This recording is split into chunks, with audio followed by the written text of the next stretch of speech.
Olá amigos, sejam bem-vindos a mais um vídeo do meu canal. Eu sou Lucas Knipe e vamos falar de tênis. Daniil Medvedev suou para vencer um inspirado Nuno Borges, mas avança a segunda rodada do ATP 500 de Viena. Olha que jogaço de tênis, né?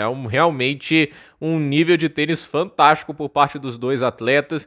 E para mim, assim, o Daniil Medvedev voltando cada vez mais até aquele molho, né, que a gente sempre respeitava ele, né, nos grandes contra-ataques que ele era capaz de produzir, né, assim, tá bonito ver o Medvedev jogando de novo, né, óbvio, ainda tem duplas faltas idiotas, tem, uma delas no set point contra lá no segundo set, né, é engraçado, né, porque o segundo set ali, em termos de tênis, os dois jogaram uma barbaridade, né, e no tie-break o Medvedev, assim, ele conseguiu alguns pontos incríveis, no 6-6, a passada de backhand que o Medvedev consegue, ela é tão inacreditável que até o Borges fica inconformado, né? Mas o português conseguiu se manter no jogo, conseguiu sustentar alto nível de tênis, mas chegou o terceiro set e é aquele negócio, muita gente fala em inglês, né, o vintage, né, foi o vintage do Daniil Medvedev, né, muito forte no fundo de quadra, impressionante nos contra-ataques, né, tá legal de ver o russo recuperando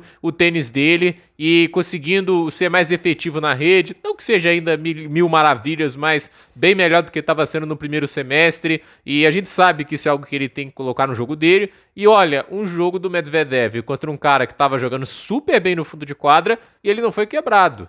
Então, assim, isso pra mim também é um dado muito legal, porque o Daniil no início do ano, ele tava sendo quebrado com uma facilidade que era assustadora. Então, assim, o Daniil tem reencontrado um ótimo nível de saque, mesmo com as duplas faltas, foram 8 no jogo, né? Foram 18 aces, ou seja, os aces do Medvedev voltaram também. Tinha partidas que o Medvedev tava com dificuldade de fazer um ace, voltou a fazer mais aces, então assim, isso também é positivo.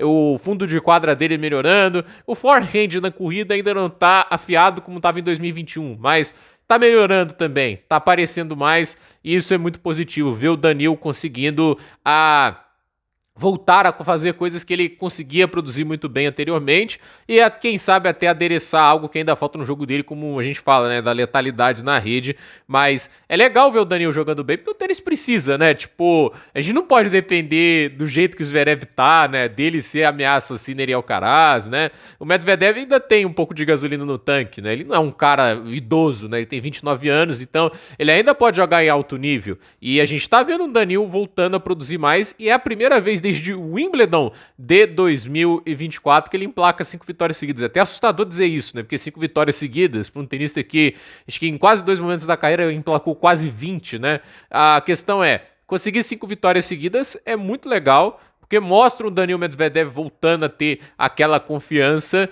e mostra que, assim, ele tá voltando a ser aquele cara mais confiável que faz o trabalho quando precisa contra esse tipo de adversário, né, que é perigoso. Nuno Borges hoje teve uma atuação fantástica o português. Acho que ele jogou um tênis muito bom, mas é aquele negócio, né? Tipo, você tá enfrentando um cara que, assim, não basta apenas ser bom, né? Você tem que ser bom o tempo todo do jogo. E para mim, durante 2 sets o Borges jogou um nível de tênis digno de um top 15 ou até mesmo um top 10. Assim, absurdo no fundo de quadra, se defendendo super bem, grandes devoluções, tava jogando uma barbaridade, mas chegou no terceiro, baixou um pouquinho, levou um 6-2 na cabeça e por pouco não vira ali um 6-0. Então, assim, esse é o problema de você jogar contra um Daniil inspirado. Você tem que continuar jogando bem o tempo todo, sem parar. E aí, se você dá uma baixada de nível, ele passa por cima de você. Isso era o que o Daniil fazia no auge, né? Se você não conseguisse sustentar o nível, ele ia te engolir de alguma forma, seja pela solidez, seja também por bons ataques cruzados de backhand, forehand, né? Ele voltando a movimentar muito bem a bola também, há de se dizer isso do Daniil.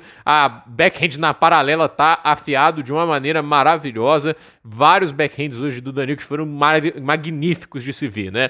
Tá voltando a ser aquele backhand de primeira prateleira que pra mim, assim, o backhand do Daniil rivaliza com o do Djoko, com o do Sinner, com o do Zverev, o do Alcaraz, ele tem esse nível de backhand. Então, vamos ver aí se o Daniil Medvedev consegue adereçar todos os problemas que o jogo dele tem que enfrentado, né? Principalmente o forehand que tem sido pouco letal, o voleio, porque assim, os sinais são promissores e sem dúvida nenhuma é a melhor versão do Daniil Medvedev que a gente tá vendo em 2025, não à toa vem de título e tá querendo carregar o bom momento aí pra Viena. E vamos ver assim se ele consegue resistir ao cansaço físico, né? Porque sejamos justos, o Daniil tá jogando direto há 4 semanas, né? Acho que ele jogou em Hangzhou, aí ele joga em Xangai, na verdade jogou Pequim antes de Xangai, né? Hangzhou, Pequim, Xangai.